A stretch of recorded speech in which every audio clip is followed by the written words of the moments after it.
Hello friends, Mustafa coaching classes के इस YouTube channel पर आपका स्वागत है। दोस्तों, आज हम पढ़ने वाले हैं मोहम्मद गौरी के बारे में। मोहम्मद गौरी भारत पर आक्रमण करने वाला तीसरा मुस्लिम शासक था। इससे पहले मोहम्मद बिन कासिम और महमूद गजनवी भारत पर शासन किए थे। मोहम्मद गौरी का पूरा नाम शिहाबुद्दीन उर्फ मुइजुद्दीन मोहम्मद गौरी था। 1175 ईस्वी से लेकर 1205 ईस्वी तक मोहम्मद गौरी ने भारत पर कई आक्रमण किए। मोहम्मद गौरी का जन्म अफगानिस्तान के कोगार में 1149 ईस्वी को हुआ था और ये गजनी का शासक बना। ये वही गजनी जहाँ पर महमूद गजनवी पहले शासन करता था, लेकिन महमूद गजनवी के जो उत्तराधिकारी थे वो योग्य नहीं थे और इसका पूरा फ़ायदा मोहम्मद गौरी ने उठाया और मोहम्मद गौरी बन गया गजनी का शासक। और उसके बाद 1175 ईस्वी में हिंदुस्तान पर इसने अपना पहला आक्रमण किया, मुल्तान पर, और इसने मुल्तान को बड़े ही आसानी से जीत लिया। उसके बाद इसने सिंध भी जीत लिया और अपने साम्राज्य का और विस्तार करने के लिए उसने गुजरात में अनिलवाड़ा के युद्ध में राजा भीम द्वितीय से लड़ा, लेकिन इसमें मोहम्मद गौरी हार गया और ये मोहम्मद गौरी की पहली हार थी। मोहम्मद गौरी की पहली हार भीम द्वितीय से हुई।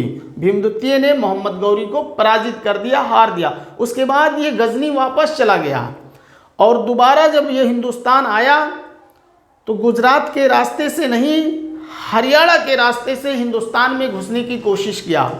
1191 ईस्वी में यहीं के एक राजपूत शासक पृथ्वीराज चौहान से मोहम्मद गौरी लड़ा। तराई के मैदान में, जिसे इतिहास में तराई का प्रथम युद्ध कहा जाता है, एक तरफ मोहम्मद गौरी और दूसरी तरफ यहाँ का राजपूत शासक पृथ्वीराज चौहान आमने सामने। और इसमें पृथ्वीराज चौहान मोहम्मद गौरी को बुरी तरह से हरा देता है। मोहम्मद गौरी घायल हो जाता है और इसी की सेना में एक साधारण सैनिक के पद पर मोहम्मद गौरी का एक गुलाम था, कुतुबुद्दीन ऐबक। कुतुबुद्दीन ऐबक इसे अपने घोड़े पर लाद कर लेकर भागा था। एक बहुत ही अच्छा घुड़सवारी था, तलवारबाज था और कुतुबुद्दीन ऐबक घोड़े से लाद कर लेकर भागा था मोहम्मद गौरी को। और इस तरह कुतुबुद्दीन ऐबक ने किसी तरह से मोहम्मद गौरी की जान बचा पाया और ये गजनी वापस चला गया। तो तराई के प्रथम युद्ध में पृथ्वीराज चौहान ने मोहम्मद गौरी को बुरी तरह से हरा दिया था। ठीक एक साल के बाद 1192 ईस्वी में उसी शासक पृथ्वीराज चौहान से ही मोहम्मद गौरी लड़ा और इसमें एक साल के बाद जब 1192 ईस्वी में पृथ्वीराज चौहान और मोहम्मद गौरी आमने सामने होते हैं, इसमें पृथ्वीराज चौहान हार जाता है और मोहम्मद गौरी जीत जाता है।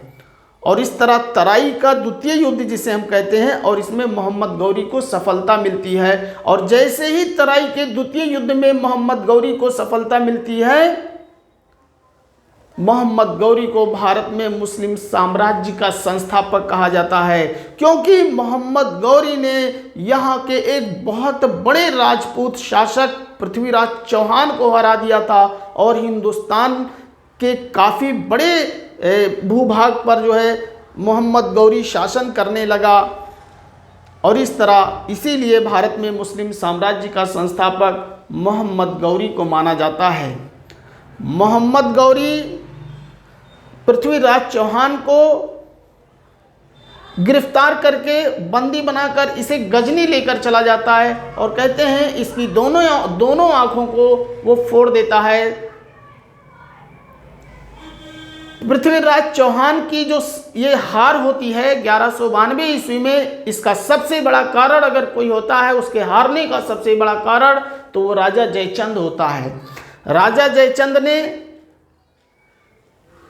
जयचंद की बेटी की जो बेटी थी उसका नाम संयोगिता था। संयोगिता से स्वयंवर रचा था पृथ्वीराज चौहान ने। राजा जयचंद्र नहीं चाहता था कि ये शादी पृथ्वीराज चौहान से हो, लेकिन और इसी से वो नाराज था। राजा जयचंद नाराज था कि कोई आए और पृथ्वीराज चौहान को हराए, और ये दोनों एक दूसरे के बहुत ही करीबी थे। राजा जयचंद हर वो खुफिया विभाग पृथ्वीराज चौहान को मालूम था, और इसने संपर्क किया मोहम्मद गौरी से। राजा जयचंद ने जब उसकी बेटी से वो शादी कर लिया तो ये बात उसको अच्छी नहीं लगी, वो नाराज चल रहा था क्योंकि वो शादी के खिलाफ था। वो अपनी बेटी का हाथ पृथ्वीराज चौहान को देना ही नहीं चाहता था, और लेकिन जबरन राजा जयचंद के दरबार से जब स्वयंवर रचा जा रहा था तो पृथ्वीराज चौहान राजा जयचंद के दरबार से उसकी बेटी को उठाकर लेकर गया था, जो कि उसने अपने आप को बहुत ही अपमानित महसूस किया, बेइज्जती महसूस किया।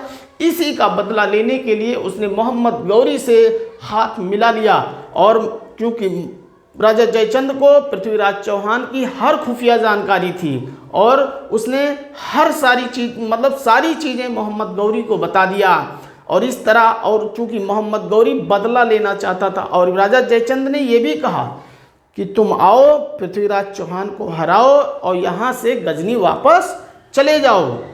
और इसी पर बात हुई, और पृथ्वीराज चौहान और मोहम्मद गौरी 1192 में जब आमने सामने होते हैं तो यहाँ पर मोहम्मद गौरी ने पृथ्वीराज चौहान को हरा दिया, और जब हरा दिया तो ये गजनी वापस नहीं गया मोहम्मद गौरी। उसने कहा अब मैं यहीं शासन करूँगा।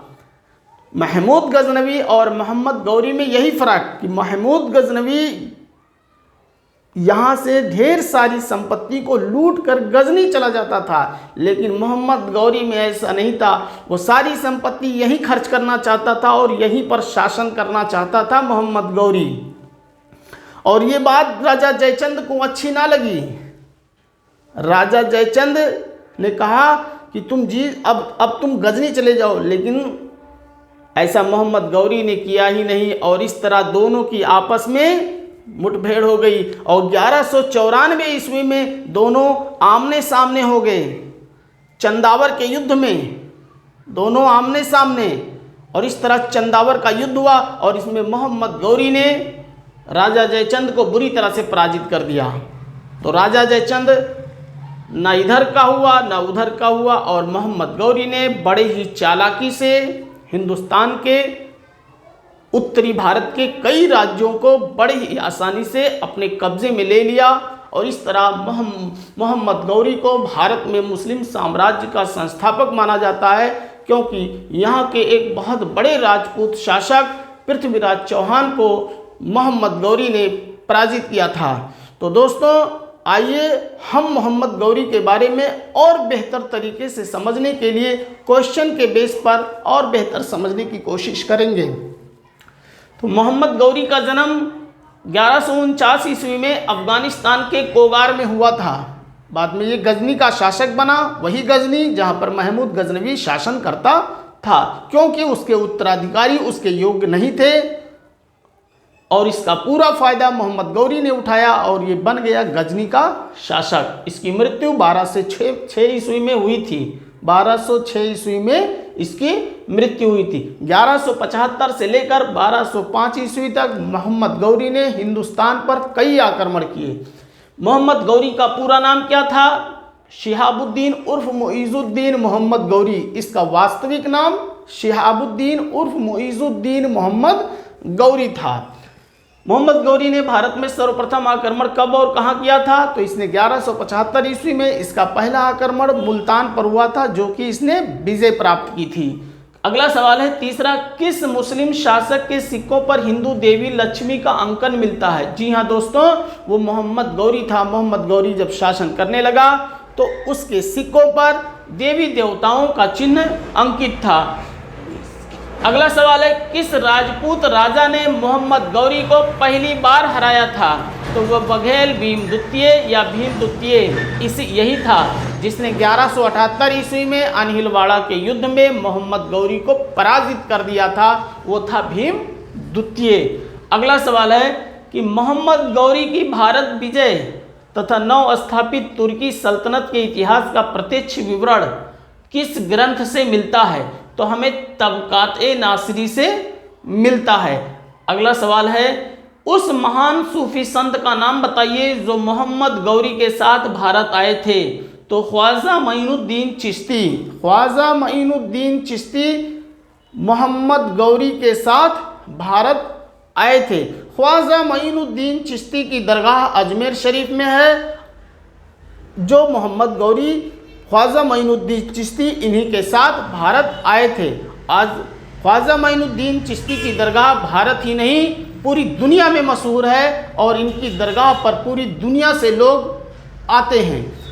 मोहम्मद गौरी ने जब हिंदुस्तान जीत लिया था, मोहम्मद गौरी जब हिंदुस्तान जीत लिया था और ये जब वापस गजनी चला गया था, अपना सब कुछ सौंप कर, किसे? सब कुछ सौंप कर कुतुबुद्दीन ऐबक को सौंप कर चला गया था, क्योंकि कुतुबुद्दीन ऐबक उसका गुलाम होने के साथ साथ उसका दामाद था। बाद में पहले तो गुलाम था, बाद में उस कुतुबुद्दीन ऐबक ने क्या किया, वो मोहम्मद गौरी के लड़की से प्यार कर बैठा और दोनों शादी के लिए तैयार थे। मोहम्मद गौरी हालांकि शुरू में नहीं तैयार था, लेकिन बाद में वो तैयार हो गया। यानी जो गलती राजा जयचंद ने पृथ्वीराज चौहान के साथ किया था, वही गलती मोहम्मद गौरी ने कुतुबुद्दीन ऐबक के साथ नहीं किया। तो ये गुलाम भी था, बाद में इसे एक साधारण सैनिक के पद पर था ये गुलाम, बाद में इसे अपनी सेना का सेनापति बना दिया था और दामाद भी बना दिया था। तो कुतुबुद्दीन ऐबक, तो ख्वाजा बाद में कुतुबुद्दीन ऐबक जब उसका सेनापति था, मोहम्मद गौरी जब जीत जाता है, तो कुतुबुद्दीन ऐबक मोहम्मद गौरी के कहने पर ये भारत में निर्मित भारत की पहली मस्जिद कुव्वतुल इस्लाम मस्जिद का निर्माण करवाता है, जो कि दिल्ली में है, कुतुब मीनार के पास है।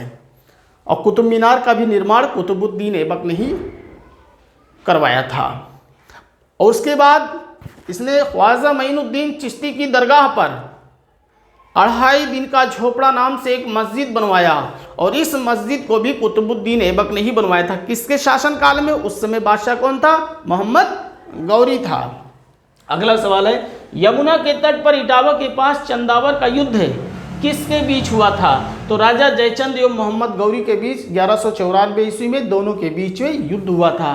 अगला सवाल है तराइन का द्वितीय युद्ध किसके मध्य हुआ था? पृथ्वीराज चौहान और मोहम्मद गौरी के बीच में। और यहीं से पृथ्वीराज, जब तराई के द्वितीय युद्ध से ही मोहम्मद गौरी को भारत में मुस्लिम साम्राज्य का संस्थापक कहा जाने लगा। अगला सवाल है मोहम्मद गौरी के किस गुलाम ने गुजरात के शासक भीम द्वितीय को पराजित कर दिया था? बाद में कुतुबुद्दीन ऐबक ने भीम द्वितीय को भी पराजित कर दिया था। यानी मोहम्मद गौरी एक बार हार गया था, किससे? भीम द्वितीय से, 1178 ईस्वी में अनिलवाड़ा के युद्ध में। अगला सवाल है मोहम्मद गौरी ने भारत के विजित प्रदेशों पर शासन का भार किसको सौंपकर ये गजनी चला गया था? तो कुतुबुद्दीन ऐबक को ये सौंपकर अपना गजनी चला गया था। अगला सवाल है पृथ्वीराज रासो के रचयिता कौन थे? तो चंद्रबरदाई थे। चंद्रबरदाई ही थे, पृथ्वीराज रासो के रचयिता थे। चंद्रबरदाई और पृथ्वीराज चौहान ये दोनों एक दूसरे बचपन के दोस्त थे, बचपन के दोस्त थे। और इन्होंने ही पृथ्वीराज रासो लिखा है। कहते हैं जब 1206 ईस्वी में मोहम्मद गौरी की मृत्यु हो जाती है, मोहम्मद गौरी जब मारता और पृथ्वीराज चौहान ही अपने ही वाड़ से जो है क्योंकि उनका बहुत, भले ही उनकी आंखें फोड़ दिया था मोहम्मद गौरी, लेकिन वो जो है शब्द भेदी वेड़ से जो है मोहम्मद गौरी को मार देते हैं और 1206 ईस्वी में मोहम्मद गौरी की मृत्यु हो जाती है। पृथ्वीराज चौहान और चंद्रबरदाई जो कभी बचपन के दोस्त हुआ करते थे, अंत में हुआ क्या? ये दोनों आपस में ही लड़ गए और दोनों एक दूसरे को मार लिए और इस दोनों एक दूसरे को ख़त्म कर लिए। तो दोस्तों ये था आज का वीडियो। मोहम्मद गौरी को भारत में मुस्लिम साम्राज्य का संस्थापक माना जाता है। स्टूडेंट्स, वीडियो अच्छा लगा हो तो प्लीज़ वीडियो को लाइक करिए, सब्सक्राइब कीजिए और दोस्तों को शेयर कीजिए। मिलते हैं नेक्स्ट डे एक नए वीडियो के साथ।